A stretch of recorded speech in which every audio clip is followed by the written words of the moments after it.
이에 그들이 맹인이었던 사람을 두 번째 불러 이르되 너는 하나님께 영광을 돌리라. 우리는 이 사람이 죄인인 줄 아노라. 대답하되 그가 죄인인지 내가 알지 못하나 한 가지 아는 것은 내가 맹인으로 있다가 지금 보는 그것이니이다. 그들이 이르되 그 사람이 네게 무엇을 하였느냐? 어떻게 네 눈을 뜨게 하였느냐? 대답하되 내가 이미 일렀어도 듣지 아니하고 어찌하여 다시 듣고자 하나이까? 당신들도 그의 제자가 되려 하나이까?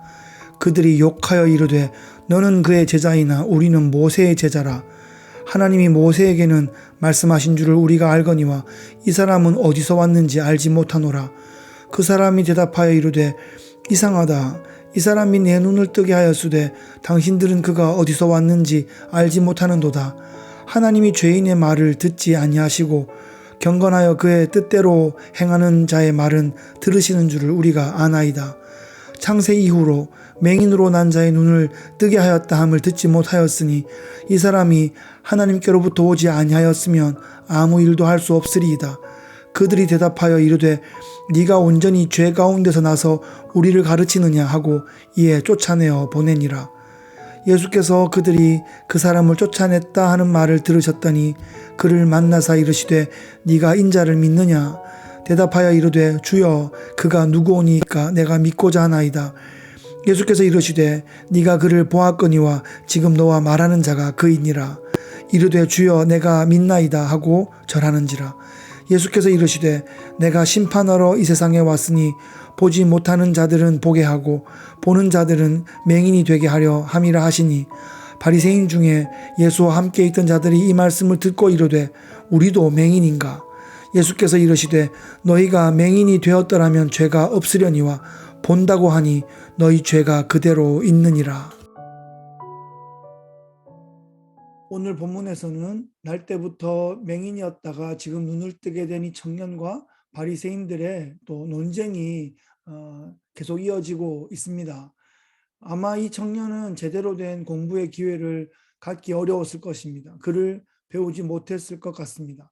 그저 기본적이고 상식적인 그런 선에서 대화하고 반응하고 하는 그런 정도였을 것 같습니다.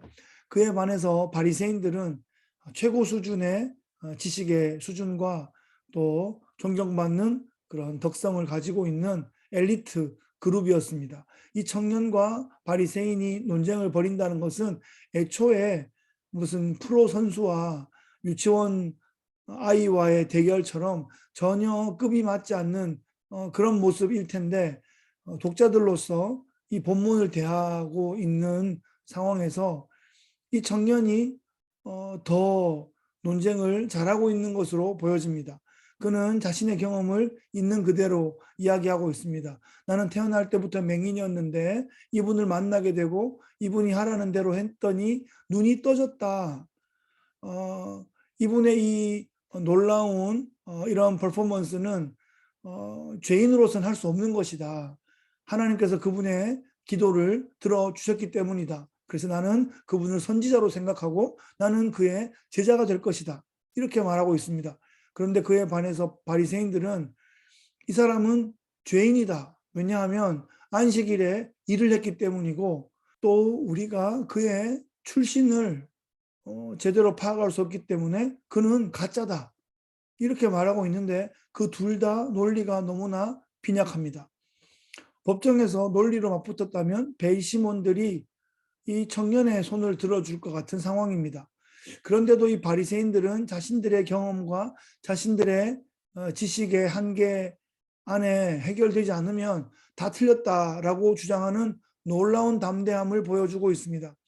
이런 생각을 갖고 있다면, 이런 수준에 있다면 정말 복음 자체를 받아들일 수 없을 것입니다. 혹여나 복음을 받아들인 성도가 이런 스타일을 가지고 있다면 그는 더 이상 성장하지 못할 것입니다. 아니, 성장을 본인만 못할 뿐 아니라 다른 성도들의 성장을 방해하고 교회의 세속화를 아주 주도하는 그런 주력 세력이 되고 말 것입니다.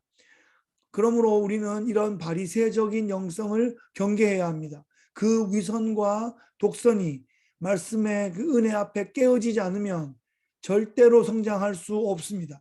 결국 이 바리새인들은 그 맹인이었던 청년을 유대교 공동체에서 출교시키고 맙니다. 예수님께서 그 소식을 들으셨습니다. 예수님께서 직접 그 청년을 찾아가셨습니다. 그에게 예수님의 정체를 알려주시고 그에게 믿음을 주셨습니다. 그 청년이 예수님을 믿기로 하였습니다. 예수님께 절하며 경배합니다. 아직 십자가 사건 이전이지만 미리 받은 보증금처럼 예수님을 확실히 믿기로 고백한 것입니다. 예수님께서 그의 눈을 뜨게 해주신 것은 십자가 위에서 그를 위해 죽어주시고 그에게 참다운 자유를 주실 것에 대한 징표였습니다.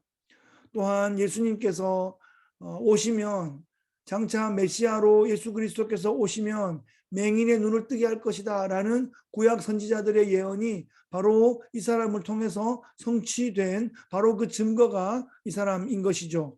이 청년은 지금 예수님께서 처음 만났을 때 말씀하신 것처럼 자신의 죄 때문에도 아니고 부모의 죄 때문에도 아니라 맹인의 눈을 뜨게 하시는 메시아 사역의 그 증표의 그 통로로 쓰임받는 하나님의 영광의 그런 놀라운 그런 사건의 주인공이 된 것입니다.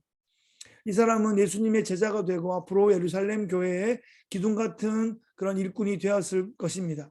오늘 본문은 눈을 떴다, 감았다, 앞을 본다, 보지 못한다 하는 이러한 시각적인 이미지가 계속 반복해서 나오고 있습니다. 앞을 보지 못하던 청년은 예수님을 통해서 보게 되었고 예수님을 믿게 되면서 영혼의 눈도 뜨게 되었습니다. 그런데 앞을 본다고 하면서 영안이 열리지 않은 바리새인들은 예수님, 바로 눈앞에 있는 예수님을 보지 못했고 그럼으로써 영안도 닫혀지게 되었습니다. 차라리 앞을 보지 못하여서 예수님을 만나게 되고 눈이 떠진다면 영혼의 눈을 뜨고 하나님 자녀가 될 텐데 지금 가장 잘 본다고 자랑하면서 지금 눈앞에 예수님을 보지 못하기 때문에 깜깜한 어둠 속에 있게 되었습니다. 우리 모두 빛이신 예수님께로 나아와서 우리의 영안이 열리고 정말 빛의 자녀로 하늘 백성이 되어서 참다운 승리와 그 감격을 놀랍게 이 땅 가운데 선포하는 하나님 나라 증인으로 살아가시기를 예수 그리스도의 귀하신 이름으로 축복합니다.